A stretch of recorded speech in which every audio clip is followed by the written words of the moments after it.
passionate about sustainable building and construction.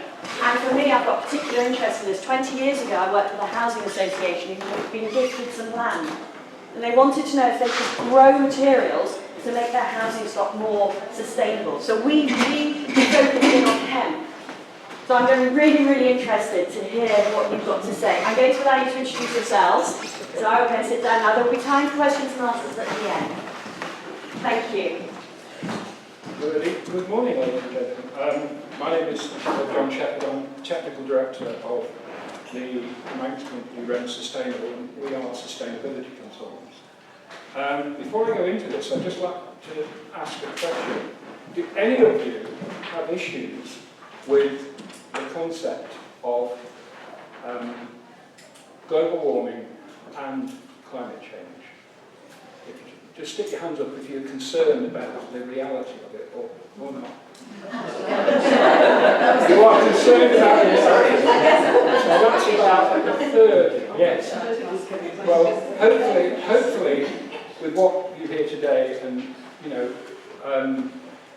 potentially what we can give you advice on, you'll understand that it is very, very much a reality, and it's something that we all personally need to do the best we can to mitigate it.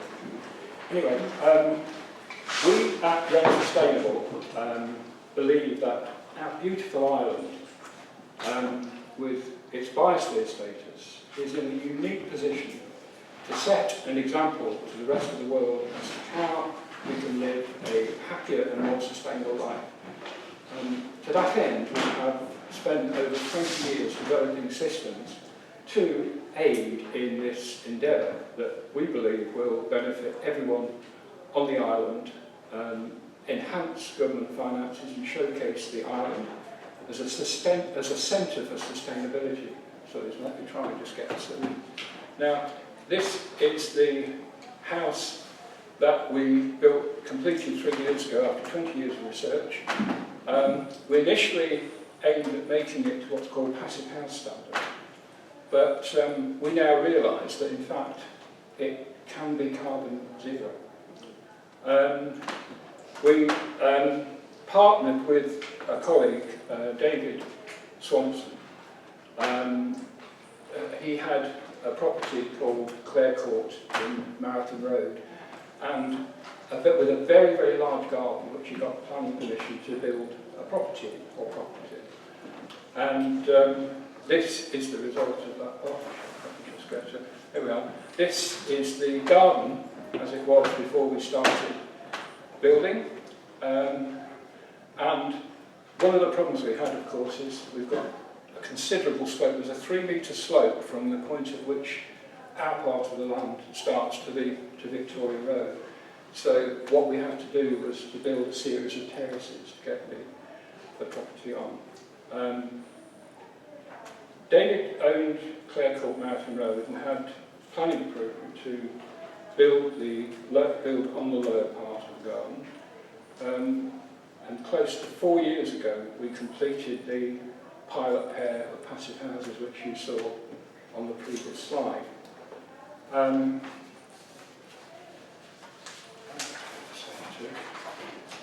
might be a bit slow in this, but I'm waiting for cataract operations, so reading is becoming ever more difficult, and it's hopefully not going to be too much longer away. So there we are. Let's go to frame 3.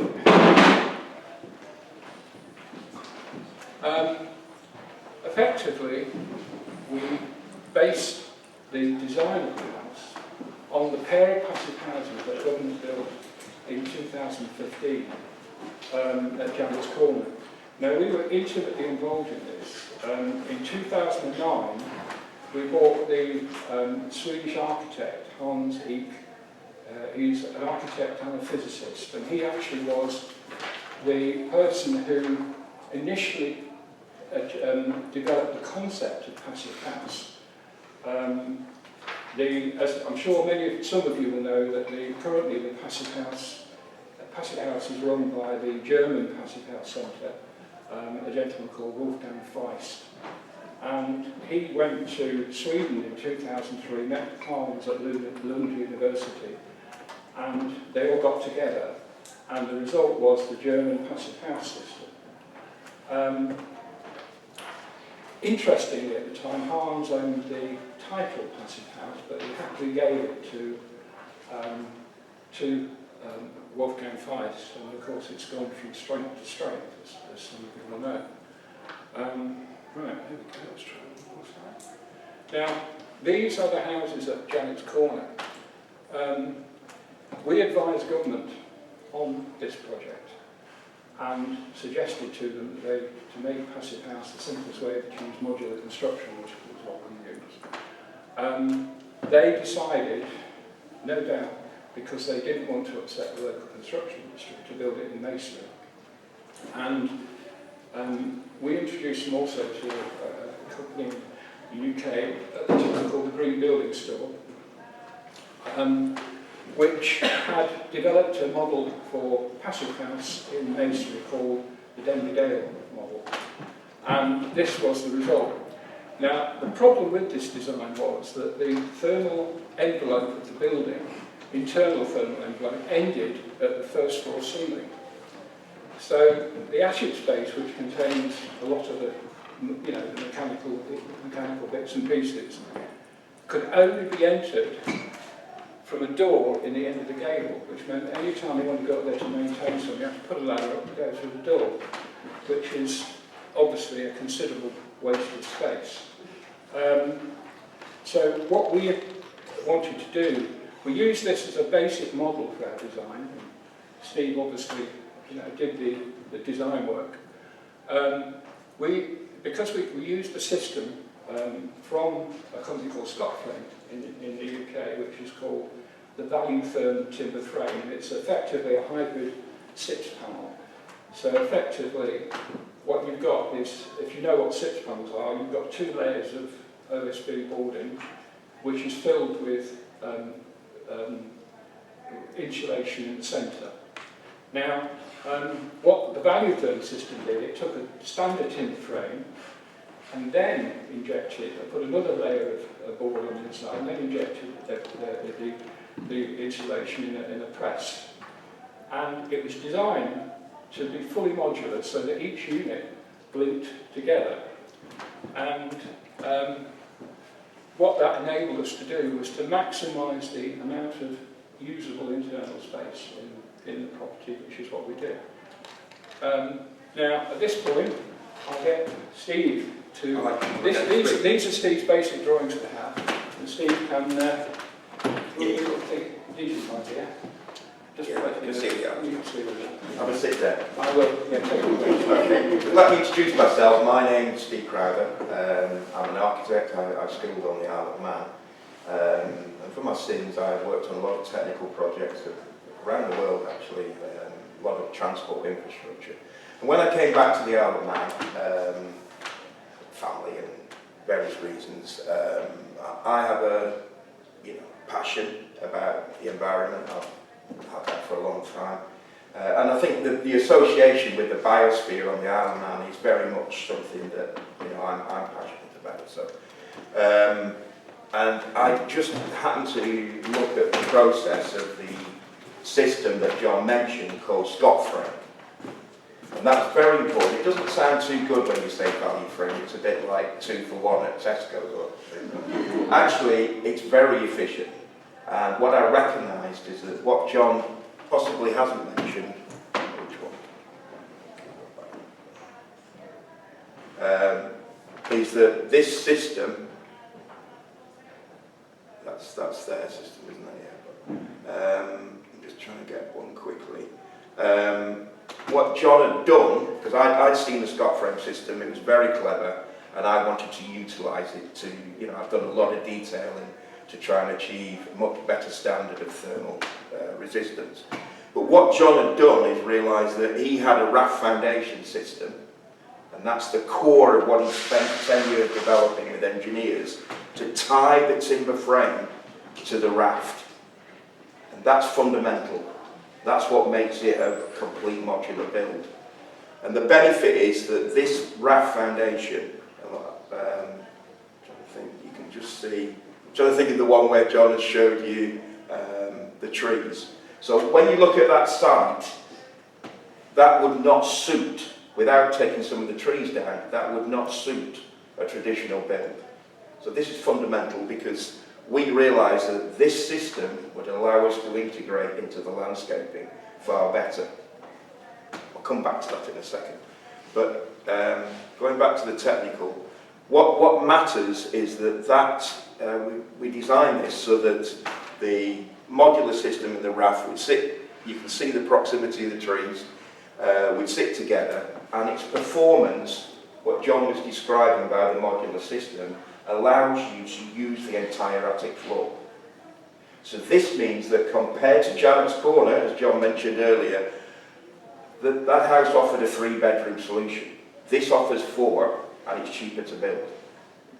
This is fundamental. So you've got something that is economic and works much better for the environment. And now John's used it for the period, understands its thermal performance. But the other part of it is not just the insulation. It's the fact that a system that's been around for a long time, who's aware of it in the room, is achieving much better performance in ventilation.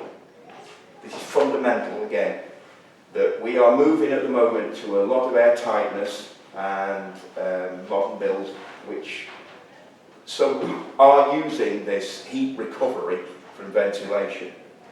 But it's fundamental to you, because I don't know anybody else in winter, but you switch your central heating on, leave it a bit longer now because it's getting warmer, and you start to get a few headaches and a few challenges, a bit of flu and whatever. Because it's colder, but the main benefit is that this system allows you to achieve the air recirculation while retaining the heat. You've probably all seen now on site somebody jamming all the panels between the stud work, and there's little gaps in all of that. I know they're built up in layers, but this system is injected, and it means that it's absolutely filled, and all that material is recycled. So again, you start to see how all this package is coming together as a building and the integrating the landscape. But because of what I mentioned earlier about this area retaining surface water, which feed the trees, which works in a coherent, a whole holistic system, means that we are able to not worry about surface water runoff, which is a big environmental impact on new housing. So the reason I'm studying as well at the moment is that I've got the architecture vision of how this can go forward, because if I put all those things together, for young people, housing, environmental impact, reduction in carbon, because again, if you're building a timber frame, you're burying that carbon away as long as the manufacture is sustainable. Then you can see that you've got a very good way of taking your housing forward. But the other benefit that we want to look at in the future is that for those people who are aware at the moment, the concrete industry is facing more than a challenge with energy requirements, with and transport, and trying to gain the green credentials. Although I did read a few weeks ago that there is a lot being done to make that better. But what's not known is that at the moment there's an awful lot of crushed concrete out there and recycling. And if you introduce water and you work a system, you can actually use that broken concrete to absorb carbon. And again, this is where we want to go through in the future, because as well as just having a housing unit that's cheaper to build, integrates in the landscape, and doesn't have the environmental impact, it also produces energy for the system, because there's no extra energy required for the building. It can export energy. And also, we want it to be carbon absorbing, because if we can build this on a you know, an exciting scale, you can think about the impact this could have through Europe. So I'll add that's my dimension to the future of where this can go. But I'll hand back to John. Boy. Take it forward.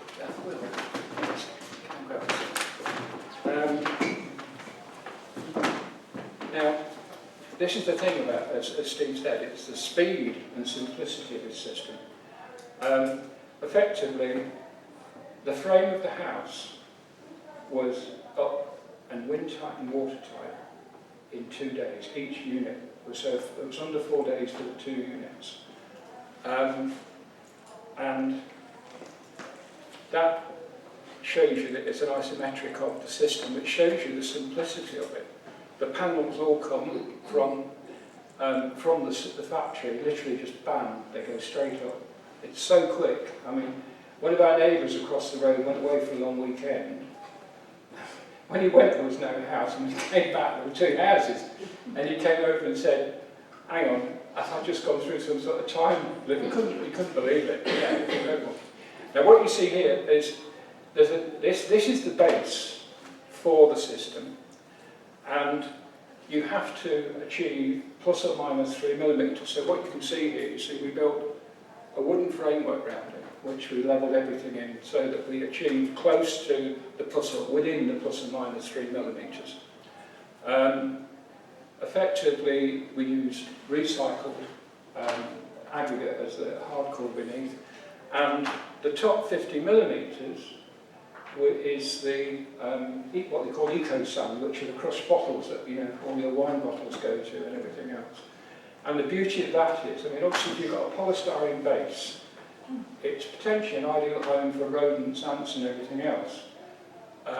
So with that, because it's sharp, the rodents won't come through it because it cuts their pores.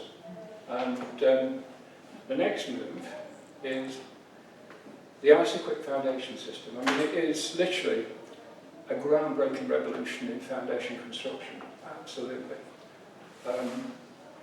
It's a series of high-density polystyrene modules which literally lock together, as you see here, to form a box formwork for concrete. Now, if you're working in a flood zone, you can use, instead of putting, I mean, what we put under ours, because it's not in a flood zone, is landscape fabric. Now, the beauty of that is it stops ants penetrating into the polystyrene. There was a case in Sweden where effectively a similar foundation to this in polystyrene became infested with ants who thought, great, what a wonderful place to live, it's warm, it's great, you know. And they couldn't get rid of them, they tried everything, in the end they had to demolish the house. So now they always put something there to stop and prevent the ants from getting into it.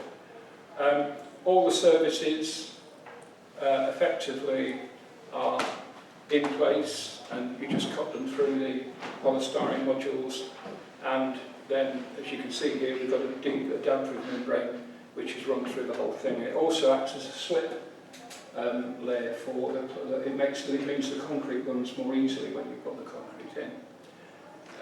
Then, effectively, we put in relatively straightforward steel reinforcement in accordance with the engineer's drawings. And then it was, as you can see, it was concreted.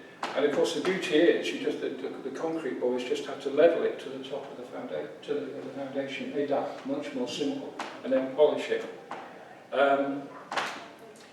It took 2 of us 4 days to put in the foundation system and the steel ready for the concreting, and the concreting was completed in a day. So effectively a week, and the foundation system was in. Then we come again to the value third frames. The large factory modules allow assembly to be completed in days. And this is, you see, as they were delivered to site. Effectively, they're delivered in such a way that they are in series, so that they can just be erected pretty much straight away. As you can see, some of this, that some of the modules are absolutely massive. All the windows, they used, one of the things we found with this, I mean, when Scott first developed this system, they used to put the windows in the factory. And they had a lot of problems with mishandling on site, breaking the windows. And so they shipped the windows separately. Unfortunately for us, we were given the wrong dimensions of the height on the loads that could go on the boat by the carrier. And as a result, quite a few of the windows, several pallets of the windows couldn't be put on the loads, they had to come over separately. And as a result, one of the carrier managed to break £3,000 of the windows and offer us with £300 compensation because they basically only paid for the weight rather than the value. But anyway, that meant we learned that effectively in future you had to make sure that the windows and doors were loaded in the factory and unloaded on site and nothing in between, because that just, you know, raises the risk. Now this is the house as it was immediately after erection. Effectively, the system basically comes, as you can see, the roof has counter battens, has the battens already fitted, vertical battens fitted with the membranes underneath, and the same on the exterior. Windows were put in. Effectively, 2 of our windows were broken, so that was a bit of a problem. But what we did was the main doors into the 2 units, we put temporary doors on there, effectively, to avoid potential damage to the final units, which could happen as you were moving plasterboard and everything else in. Now, we decided to use an interesting, it's a pressed steel roofing system, which has been tested in wind tunnels at speeds up to 300 miles an hour without any damage. It's incredibly quick to put on. I mean, 2 of us put one side of a pair of houses on in a day. Unfortunately, we've got roof lights in the front elevation. And just to add, John, about the trees, because that's the other thing about the proximity of landscaping, because they can tolerate, you know, small branches. Oh yes. I mean, literally, you can, this roofing system, you can throw bricks at it all day long, and it doesn't do any damage to it. And it's made of a specialist steel coated, which has an incredibly long lifespan. Plus, you can get at one part of their system which actually works to remove pollutants from the atmosphere, which is very, particularly in the big cities. I mean, we don't have the problem because all that pollution blows off to everybody else, basically. But in big cities where you get, you know, particularly London, the system that they use with, that basically deals with pollution from vehicles is absolutely incredible.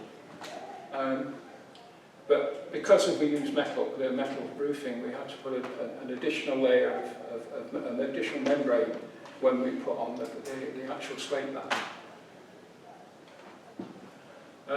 Now here's the external detailing. You can see the original. Now basically what Valuetherm do is they mark the external membrane where the battens, effectively the timber is in the frames, so that we can fit external 50mm battens to create the necessary cavity, fire blocking all the way through it, and then to clad it we used a wood wall slab system, which sadly is no longer made in the UK, but I suspect it will be made again if as we hope this system is adopted more widely.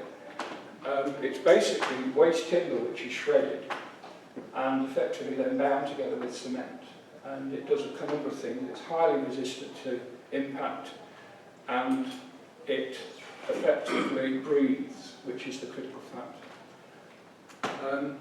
What we then did was we rendered that with low build line render, K-line from Ireland. And of course the beauty with that is that it absorbs CO2. So yet again, we're working to remove carbon from the whole from the atmosphere and everything around it. Plus it breathes with the wood. Yeah, oh yes, well, that's the beauty, yes, the lime, because it's a fully breathing system. And the other thing we created was a continuous cavity root vent. So effectively, you get no interstitial moisture within the cavity, which is, one of the really necessary requirements. Now, this was the interior of the attic space as it was left after erection. Basically, these are the floor modules, and Scott Valleythorn comes with most of the interior material. So what you've got here is the 22mm T&G flooring, and that was laid over a sound deadening mastic and then screwed effectively, and then the timber frame, the internal partition frames, which are supplied loose by the manufacturer, are then erected with the door frames and everything else. And at that point, one can start to get, and what you see here is the ducting for the ventilation heat recovery system. And as you can see, on the external walls, there's an internal vertical batten which creates a service cavity, so that the service is going incredibly quickly. For the electrician, effectively, completed the first fix in each property in a day, two of them, because it just made everything, it was just so simple. Here you see the attic space again, and these are the plenum chambers which circulate the air from through the ventilation heat recovery system, which does a combination of, it recycles over 90% of the otherwise wasted heat from natural ventilation, plus it dehumidifies to a certain extent. One of the things I have found over the past year is that, as the weather has got worse with climate change, the level of humidity within the house in the winter, when we've had the very, very wet periods, has actually risen to a point not above 70%. Possibly some of you know that the ideal for humidity within a domestic environment, you need humidity between 40 and 70%. If it goes over 70%, you risk getting toxic molds, which obviously are a major problem at the moment because they can kill. And if it goes over 40%, you start getting respiratory problems. So there's a sort of element of balance there. The system, this ventilation and recovery system from a company in Ireland called Brookvent is the most affordable system on the market. There are many systems from Germany and Scandinavia which are incredible. You could put them in a spaceship. The problem is you're looking at anything up to 20 grand to put one of these systems in. This system, the two houses were, the system was in, we bought the system for just under 5,000 for all the components, and the total cost of installation was only about, it was under £7,000 for two houses, so really, And the company's gone on from strength to strength. They're now producing a whole range of larger units. They're incorporating digital controls and so on. I mean, we had the first digital control system we brought in was with this unit. They'd only just introduced it, and we were one of the pilots for it. And I mean, there were teething problems, but now that's been resolved. They've been resolved. Now, pretty much everything comes from Scott. You can get everything from Scott Frame for the system, including the plasterboard. And we decided, unfortunately, to buy the plasterboard with the system. The problem we had with that was, although it was cheaper than we could buy it on Ireland, of course, it meant we had to carry it all into the house, which was a nightmare. But as you can see, all the interfloor spaces are also put sound deadening insulation in, and then effectively plasterboard. Having finished the first fix, plasterboard goes up. Second fix, that's actually the completed. It's not a very good photo, but that's the completed ventilation and recovery system with the document. If for heating in there, for hot water, basically we just used a pressurised hot 300 litre pressurised hot water cylinder. everything's run on off-peak electric. So we, in our family, we found that the 300 litre is more than enough for our daily usage. Our neighbour, who is the son of the partner we made for the land, likes to shower twice a day. So he's having to spend a lot more money on heating water because of that. Now, at that point, we had the interior of the house was all first fixed and ready to move on, and we then had to make the connections to the main. Unfortunately, the electricity main was on the other side of Victoria Road, so we had a very interesting few weeks of putting in a traffic plan to Dalgety and effectively closing, putting traffic lights up and partly closing the road and all the rest of it. But what we did decide to do was to put in three-phase because one of my aspirations was that potentially, with everything we've done on this house, we could get to a point where we could achieve carbon neutral or carbon zero. And if we were, because the self-generation system in the Isle of Man doesn't really give you much benefit from generating your own electricity and putting it back on the grid. When they first brought it in, it was what's called net metering, and every kilowatt you put in, you could put a kilowatt out. But of course, like the UK, they decided, oh God, we're losing too much money on doing this, and so they brought in a system where they pay you very little and charge you as much as they can. Batteries are one option, but they're incredibly expensive and also limited life expectancy. You get voltage loss through the translation from AC to DC or DC to AC. So we decided at that point we were going to potentially all the electric we didn't use that we could generate for when we put solar PV on, we would feed back to the grid and we wouldn't be paying thousands of pounds for batteries, so the whole thing would sort of work. But the main thing would be that we were covering our own potential usage of electric, even though we were still having to pay the MEA for the privilege of using their system as a battery, basically. And this was the thing, three-phase supply to each unit optimises the potential to achieve carbon zero. Now this moved to the next stage where we put in the terracing, which we had to do because of the slope, the significant slope from front to back of the property. And then we come to the use of the treatment protection system and the permeable paving from ABG. And the beauty of that is that no rain that falls on site enters the sewers, which, as Steve pointed out, is a major victory in sustainability. And I can tell you, we've lived there now for nearly 4 years in the house, and we've had some pretty horrendous rainfall, and not once has the system overflowed into the sewers. So, and that's with almost 100-year events that we've had in terms of rainfall. Now, this gives you an indication of what you see here is a geodesic grid of recycled plastic, which has to be filled with a particular kind of stone. And luckily, the granite agglomerate from Stony Mountain, which is what we used, meets the requirements. It absorbs between 15 and 20% of water. And that means that it contains all the rainwater that falls, and all the water that falls on the rest of the site from the house is distributed into it with this system here. Very simple pipe work.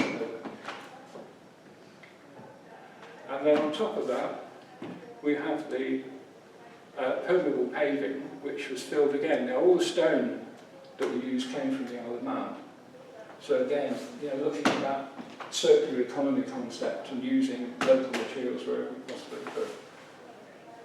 And here, all the stone that was used was sourced from the island. And this, again, as you see, was the finished building.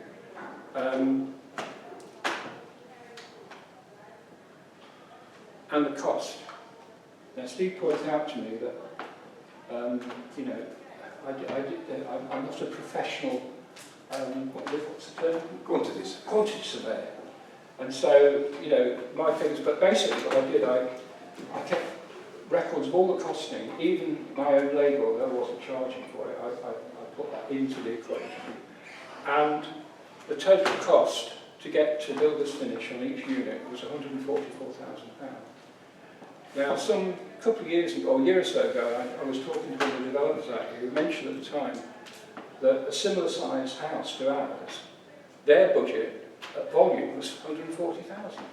So we were only £4,000 over that. Now, this was working through the pandemic with materials costs going up and so on and so forth. So, you know, we thought that was something of a victory. Then we come on to our European partner in this. Hans Eek, physicist, architect, who I mentioned, basically developed the concept of passive house, has moved on, I said, the whole of Sweden. They now have a system called FEBI, which improves the element of thermal bridging within structures. And he and the company, etc., who are very interesting, I mean, they are effectively a not-for-profit organisation. They don't sell any of the properties they build. They rent them below the current rate, the average rental cost in Sweden. And because the Swedish grid is incredibly flexible, they put each of those 5-storey buildings, which are actually very similar to the size of the buildings that the government's proposing to build in just behind the nurses' home in Douglas. Each of those cost around £5 million to build. They were wind-tight and watertight in 4 weeks, right, and completed in less than a year ready for occupation. They put £500,000 of solar PV on each of the units, and in the first year, each of those units exported 44,000 kilowatt hours into the Swedish grid. They've got a mass battery storage system in there, so they chose the point at which they got most return from it. And the Swedish system, basically, what you don't have in Sweden is £40 million of the windmills, as we're proposing to build out here. And the reason is they don't need it, because there's so much self-generation that effectively the grid can balance itself by pulling in the self-generated electricity from the various individuals who have solar panels, and balance the grid as necessary there. But again, because Sweden's weather conditions, houses there are way beyond the thermal efficiency of the houses in the Isle of Man, the majority of houses in the Isle of Man. In fact, the government there is actually legislation which forces you to actually maintain your heating appliance and everything else, ventilation, everything. You have to get a certificate every year to say it is up to speed. And if you don't have it, you get a massive fine. So, you know, they show it can work. Our concept is that what the housing system we've developed, and combined with houses, multi-storey units, could be used in the island, but it requires one thing. It requires the government to accept that modular construction is the only way we're going to be able to move forward in housing. You know, we've got the issue in Castletown with Haven Homes, who, combination of weather and goodness knows what, you know, that project is finished and it's just a nightmare situation. And I was actually talking to the Chief Minister last night, and effectively, pretty much the only government project in quite a few years, I suspect, that's actually come in on budget is the MDC-run, Max Development Corporation-run renovation of the nurses' home. Everything else, I mean, the worst one, I think, was the nursing home up at the top of Victoria Road, which was initially budgeted at 9.6 million, and finally came in at 14.6 million. you know. I mean, if the modular construction, the modular format, the houses modular format been used there, it most likely would have been finished in about 18 months and about 6 to 7 million pounds. I mean, it's just, I hate the term no-brainer, but you sort of, you know, you get to that. John, if we're going to have time for questions. Oh, right, just quickly this one. Now this, very quickly, this shows you the house when we moved into it. Basically, the outside, this is at 8 o'clock, I took these records through the whole first year. The first day we moved in, the temperature externally was 7 degrees, the internal temperature was 13 degrees. We put 3 kilowatts of off-peak heating in for the first week, and you can see the graph how it rose. The second week when we were in, effectively, we didn't have to put, we just had off the water heating, no actual space heating. And within that, by the end of that week, the temperature internally was 25 degrees at the evening and 21 degrees generally. And that ran pretty much right through the year. There was one day later, the coldest day we had was -5 degrees. And basically with half a kilowatt of off-peak heating, the temperature was kept up to 24 degrees through that period, and that's the beauty. I mean, the cost, our first year, the off-peak heating cost was about £300,000. Now, right, questions. Once I start talking, if you gather. We've got a bit of time for questions, if you don't mind going